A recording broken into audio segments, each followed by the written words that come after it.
Yep, that would help. Good evening. So this is going to be kind of interesting. Usually, I was mentioning these guys, my presentation goes like an hour and a half, and we're talking to first responders. So it's kind of engaging. So I'm going to really cut this down and go fast. And I'm going to apologize up front because when I get done with this, I'm going to probably depart pretty quickly and head back down to Charlotte. I've been in the North Carolina Emergency Operations Center for the last 11 days, 10 nights in a hotel, and I am ready to head that way. So we're going to jump right into this. What I'm planning on doing is just kind of talking about what FirstNet is, kind of hitting on some of the, the very high level items about it. If you guys have any questions, please don't hesitate to reach out to me after the event, and I'll be happy to answer questions and help you along. Toward the 12-minute mark, we're going to show some slides about, how you move forward, all right, in working with us to develop some applications that can be used for first responders. So, what is FirstNet? Does anybody know? Anybody heard of FirstNet? Okay, great. Couple. So, FirstNet is a first responders network. Okay, it's a purpose-built communications network, wireless broadband nationwide network. I'm part of AT&T, and FirstNet is an opportunity that we won a 25-year contract on from the government. So it's the largest public-private partnership. I wouldn't say in the history, but I think it's one of the top ones there. So what we're going to be doing is developing an entire application ecosystem. We're working with partners in the hardware area to develop ruggedized smartphones for public safety. When we define public safety, we're talking about all the first responders that, of course, you're very familiar with: police, fire, EMS, emergency management, and the 911 call takers, the PSAPs. We're also talking about extended primary first responders. Those are any people or workers that support a primary first responder. So this can be healthcare, it can be power companies, it can be the record service that a city may have under contract.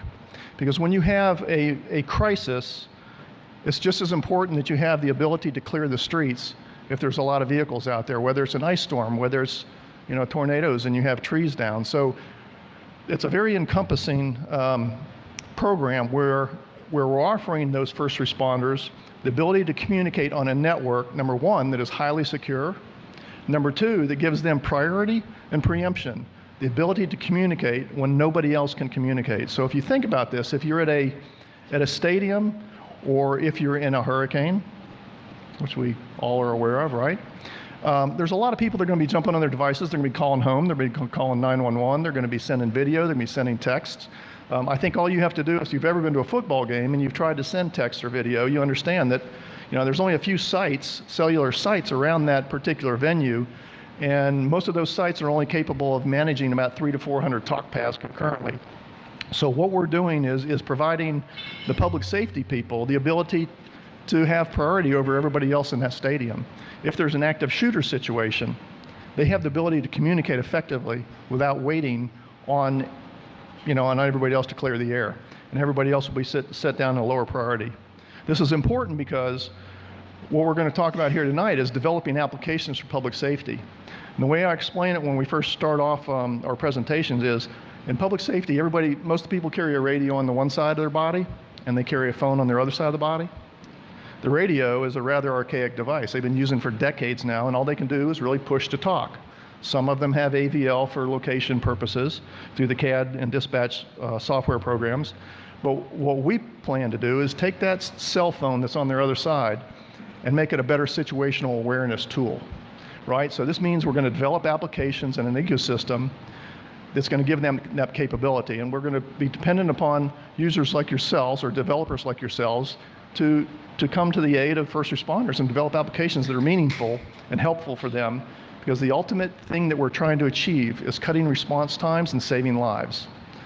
There's tremendous capability to this. If you think about it, I've had the capability for years to find my friends and know exactly where my kids are. I used to tell my wife, Adri's 25 minutes out on her way home from school, go ahead and start dinner. Yet a police officer doesn't know where his peers are. He has to call back to dispatch and get that information, or he has to go down his radio and say, what's your 1020? So there's some really archaic means by which they communicate today. And our goal is to bring them into a new era of communications. So FirstNet's going to provide that capability, and we're looking for you all to help contribute applications. There's currently an app catalog on our webpage that has a very, what I would say, a narrow list of applications. We have security applications, we have the communications applications, we have the VPN type applications. But what we really need is we need applications that are geared toward what these guys do every day. So put on your thinking hats.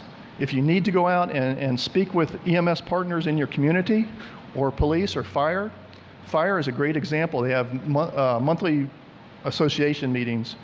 We often go to present at those, and getting in and meeting these people, it's absolutely fascinating. I've only been in public safety for about 6 years now, and prior to getting into this business, I had no visibility to what these guys really did, and it's just amazing the fact that they're as dedicated as they are to going out there and helping people that they don't even know. So in the hurricane, over the last week and 11 days or so, we've really seen people rise to the occasion. Some of the things that have occurred, and I'm sure you're all aware of it. I think in the briefing this morning, there was a rather fascinating statistic, right? We still have 150-something roads, primary roads, that are flooded. We have over 543 secondary roads that are flooded, over 700 roads in North Carolina that are still flooded today. The biggest problem we had from a communication standpoint over the last week and a half was getting our satellite Colt trucks, cellular on light trucks, cellular on wheels. Some people call them cows. We also have drones, which aren't really good in a hurricane if you think about it, because they can't fly in the high winds. But we were trying to dispatch these satellite Colt trucks to emergency operations centers in counties down in Brunswick and New Hanover and the entire coastline. And the challenge we had was getting the truck to the location. I mean, there was so much water. I had a guy the other day that was down in Laurinburg, and we were trying to reroute him. By the time we rerouted him, we had to go over to DOT and the OC and find a route for him. And they said, go from Laurinburg to Greensboro to Raleigh and back down to Wilmington. And that was what we were dealing with. So public safety has a challenge. We need to meet the challenge. And part of that challenge is, even internally, when we were trying to route our trucks, is have better integration of tools to get them there. So it's not necessarily the tool that you have to use to save somebody's life. It's the tools we need for first responders to be able to do their jobs better. And there's a ton of things we can do, I think, to get there. I had my senior vice president in town this afternoon because he wanted to come in and say thank you to everybody who helped our mission over the past 10 days, and he wanted to meet some of the dignitaries at the operations center. And I mentioned to him, I said, one of the biggest challenges we had, as I mentioned to you guys, was getting the trucks out there on site. And I asked our team who was managing the logistics of those assets how they were doing that, what tool they were using, and if they could provide me visibility of that tool so I could communicate more effectively with my customer. There's this big disconnect that we're having, and it was taking a lot of time, and I was really puzzled, and I was like, man, we got technology that can do this, right? So I asked them, can you send me a picture of the tool that you're using? They sent me a picture of a whiteboard. I was like, really? Are you serious? This is what you guys are using? We go out and advocate to public safety that we have this great tool called integrated dispatch, and on the phones that we sell, we have push-to-talk applications like what you use in the old Nextel days, right? But they also have integrated mapping for the user that's using that device. And I was like, I could show your truck everywhere they're going if you guys would carry this device and put this tool up there. We could all be in a talk group and I could see it, my peers could see it. We could communicate effectively with the customer and tell them how to get there. And these are the kinds of things that we need to do to improve our response time and cut down on the needless communications. So as you go forward, think about how you can help. We would truly appreciate the support. Developing an application FirstNet is not going to be that difficult. So real quickly here, I'm gonna show some slides, and just this is not what I normally speak to, because I speak to public safety, and this is really about what you do. So I'm gonna just barely touch on these topics, but it's as simple as this. If you go to our website and you click Join Now, then you become a member, and you can go in and you can get some of the tools that you need to develop the APIs and SDKs or SDK Supplier Development Kit, isn't that what it is? But basically, we will walk you through this. AT&T is going to hold everybody's hand and try to help you develop your applications. It's in our best interest to make sure that they're highly secure. So this is one of the challenges that we have in getting the applications onto our network. It's, if you think of it in this way, and this is what I usually tell people, when public safety goes out on the street, they have a target on their back. We all know that. Those guys, for some reason, there's always somebody out there that has something crooked in their mind. And this network is not going to be any different. It's a network built for public safety. It's highly secure. I didn't talk about that earlier, but it's worth mentioning that we have 6 fully redundant geo-separated high availability cores that this network runs on. So it's totally dedicated to public safety. And what we need is for everybody to build the applications that are going to maintain that security level. So we're going to evaluate all the code that go into your applications to make sure there's no backdoors and there's no vulnerabilities. If we can't protect the network, we can't protect the first responders, okay? So keep that in mind as you go through. There's 2 different classifications for applications. There's FirstNet certified and FirstNet reviewed. They have different levels of security that you are required to implement. So when you go in and you start going through this stuff, I think it's going to become fairly obvious to you. You probably already are more familiar with it than I am. But in closing, I'd just like to say we appreciate your support. Do what you can to help us get these applications in first responders' hands, and I think it'll be very gratifying for you. And I think I'm going to stop, and I got like 3.5 minutes left. Does anybody have any questions? Yes, sir. How far along are you in this process?